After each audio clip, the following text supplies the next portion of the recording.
the biggest stats that came out of signing the ETDA is that nearly 3 million trees are used every year when it comes to creating paper documents or trade. There is actually more in a trade transaction. There are more data receivers than there are data providers, right, in a trade chains. I'm Brian Canup, Assistant Editor at Trade Finance Global. I'm Patrik Zekkar, CEO of Enigio. Welcome to Trade Finance Talks, your go-to trade, treasury and payments podcast, brought to you by TFG. Hi, I'm Brian Canup, Assistant Editor at Trade Finance Global, and welcome to Trade Finance Talks. Digitalizing trade has been the talk of the industry for the past few years. For a long time, the question was simply, how do we digitalize trade?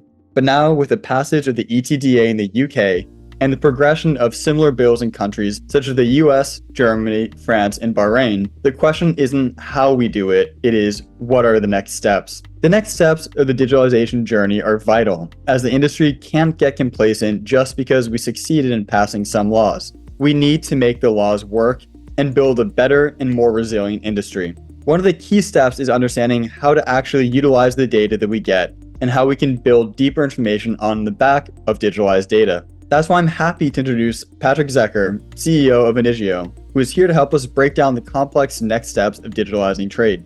Patrik, welcome to Trade Finance Talks. Thank you very much, and thank you for having me.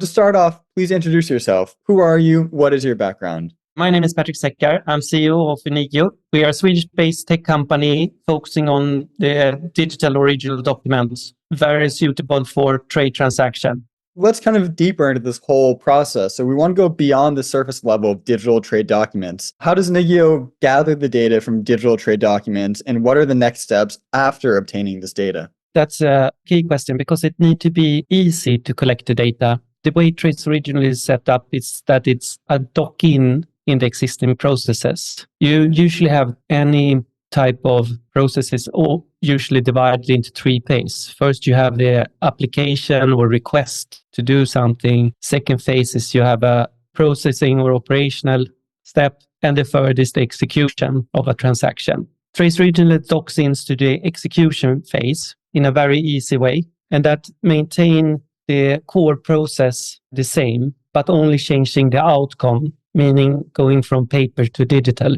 We have a various possibility to dock in to the existing process.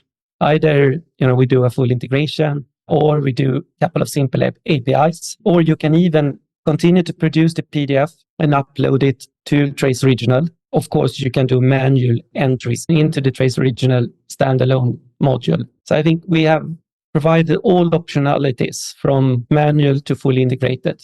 I think another part is also on how you do it in form of an either go from structured data to a document or from a document to structured data. Both way works. I really appreciate you kind of diving into how this process works. But I think something that we hear quite often from individuals and companies is people are concerned about security. So how does Enigio ensure that the data gathered is actually secure and there are no privacy issues for the clients? That's a fundamental part on how we have set up Trace Original and where we difference from, I think, other providers in the market. For us, it's key that all data stays in the documents. We are a document-centric solution. So data is stored in documents nowhere else. There is no platform where data need to be uploaded and then downloaded by parties. So Enigio neither holds or have access to any data. It's only the one in possession and control of the document, which controls the data also. And also the data sharing, of course, through the document. It's just like a paper, if you think about it. If you have a paper, you control it on the paper. Who do you share the paper with? Same logic applies here. And I think that's kind of neat because then you do not have to be concerned of where is actually my data. And that has been a key issue, of course, for the industry. Yeah, I think that's a really important part for us to educate the industry because that is something that is relatively new, sharing data online, sharing data through transfer platforms. So I think it's important to continue to educate the industry about what we're doing to ensure security. Looking at the next steps, as you spoke about a bit earlier, how can you use this data that you're gathering to provide things like ESG metrics? How does this work in an efficient way? It's an important aspect there is actually more in a trade transaction. There are more data receiver than there are data providers, right? In a trade chain. So you have a couple of parties which actually provides the trade data, but you have a lot of parties that need to consume that data, and they do it for various purposes. Dig into ESG, which is one important aspect of how can you leverage Trace Originals to obtain your ESG agenda. And I think this is a good example on where you merge the digital and the sustainable agenda in one. And the way you merge the digital agenda with the sustainable agenda is that the data in a trade document is rather comprehensive. You have to provide a lot of data in the set of trade documents. The challenge is to consume that data and extract part which is relevant for each party in an easy way. And that is what Trace Original make possible with the structured data part on the back of the document. So for example, if we take ESG scoring, if you have a set of trade documents, the bill of lading with other attached documents, packaging list, invoices, certificates, etc., and you're able to capture these data points from the document, that's enabling you to do all types of scorings. You can do the carbon emission calculation, and you can actually do it for every single transaction independently. That is not something we have been able to do before. So with digitalizing the bill of lading and other trade documents, you have first of all, an instant opportunity to score your single transaction. And that gives every party in the trade chain the possibility to see what type of transaction am I dealing with. Because we know the regulation is moving towards that you need to take responsibility and accountability for the ESG in the business you are handling. Even if you are a bank or if you're a corporate or if you are a shipper, all parties will have to take that responsibility and accountability. With now enabling the golden data, which we do with Trace Original, the golden trade data, the downstreams application for ESG scoring model, which are very advanced AI-based scoring models, for example, for Scope 3 certificates, they have a huge opportunity to provide the certification of various scope demands, have the possibility to do it to a very detailed level. So this is an area which is super important and super interesting. So we are really keen to collaborate and work with parties here which complement the knowledge, because we have focused on the digital documents. But the enablers downstreams, we think there's other parties which are more and better equipped to do that. But we think it needs to be done in collaboration. So that's the way we approach it. That's a really interesting point, because everyone thinks of ESG and digitalizing trade is mostly focused on the fact that we can save no paper documents. I know the biggest stats that came out of signing the ETDA is that nearly 3 million trees are used every year when it comes to creating paper documents or trade. But you make a good point that ESG can be heavily impacted by just the scoring metric using the data. So I think that's a fascinating point that we all need to keep in the forefront of our minds when we discuss the ESG subject. Yeah, you can look at it in levels. And you're right, I agree with you. The obvious direct effects on the environments, as you're saying, the consumption of natural resources and shipping these 4 billion trade documents around, and with the carbon emissions which comes with that. That's layer number one, and that's just something we need to get rid of. It's hygiene. But the second one is, the goods need to be transported. We cannot avoid that. But being conscious on how we do things, and also discover where do we have possibilities to improve the transport of the goods instantly, and also secure that we do the right things, we are in the right transactions. That's where the data part comes in. Hey, enjoying this podcast? Hit that follow button for more.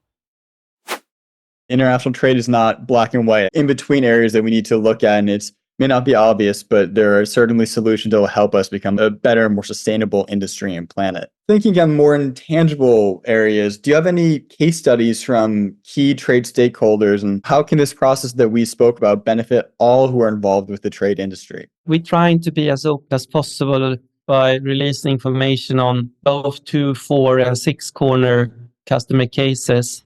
And we hope shortly to release a 9-corner trade transaction showing the benefits. We should remember this is an evolution, and we need to do it in a safe environment. It's key. when we look at the direct efficiency gains, as you're saying, we already touched on the environmental aspects, and we can also prove significant efficiency gains, time, speed, cost. I think all that is a layer which talks for itself. But if we go deeper than that, there are now starting to surface indirect efficiency gains. And this one is really exciting because the possibilities to use the data, not just for instant singular ESG scoring with the help of electronic trade documents, feeding an AI engine scoring model, but it's also the interaction here in the actual supply chain. I'm talking about port authorities and customs authorities. You really have time for custom clearance. You have time to provide a better security inspections, risk-based assessments in custom controls using the AI technology, which is already developed, but access to the structured data, the golden source of data in the trade document, which these assessments are based on. Here we have huge possibilities, I think, to harvest even more benefits, which hasn't seen the light yet in an early stage, but very, very promising. Because the cost of having delays in custom clearance is huge. And if we can improve the possibilities for public authorities, not only custom, because they're feeding downstreams data to all kind of authorities when an importing ship or import comes into jurisdiction, we can see massive potential. But it's still early days, must say. So you already briefly mentioned the pain point when it comes to customs and port authorities and how it can be inefficient with the current system. So can you talk about some of the other main challenges involved in this process and how outside players, like trade associations or governmental bodies can help with this process? We know trade is a multi-party, international and fragmented industry, right? So there's a lot of parties to get onboarded here. And trade association and government, they play an important role. They play an important role because they need to get the awareness up. They have been fundamental in driving the change, which we're seeing happening now. If I could ask something, then I would ask for some more help to take away the daily roadblocks, some more hands-on support. Hands-on support with dealing with authorities involved in trade, help us to shorten the lead time there to get involved. It's a distance between conferences and daily reality, right? When you are talking to a custom authority or a port authority in order to secure that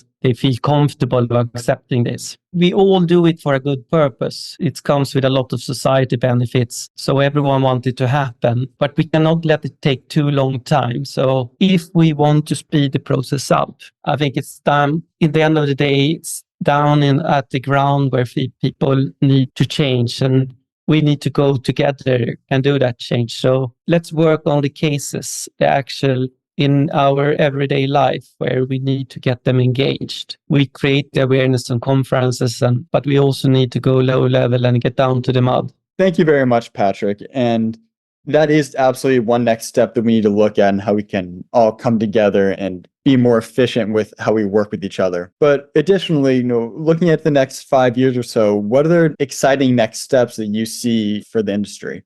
As mentioned before, I think exciting and very encouraging development is how we mature and develop in using the data downstreams. The data which is now possible to get in a usable, flexible and controllable form. It releases a gold mine for downstreams application like AIs to harvest in different cases. And it both benefits the public and the private sector, that getting access to the data in a controlled form, usable form, in a flexible form, gives that opportunity, which I think is really what's going to make the industry take a huge step forward. Hope is important for all of us to have all walks of life. And your last answer there gave me a bit of hope about the progress of digitalizing trade and how we can become a better, more efficient, and sustainable industry. Patrik, thank you very much for giving us all these insights and for joining us on Trade Finance Talks. Thank you very much, Brian.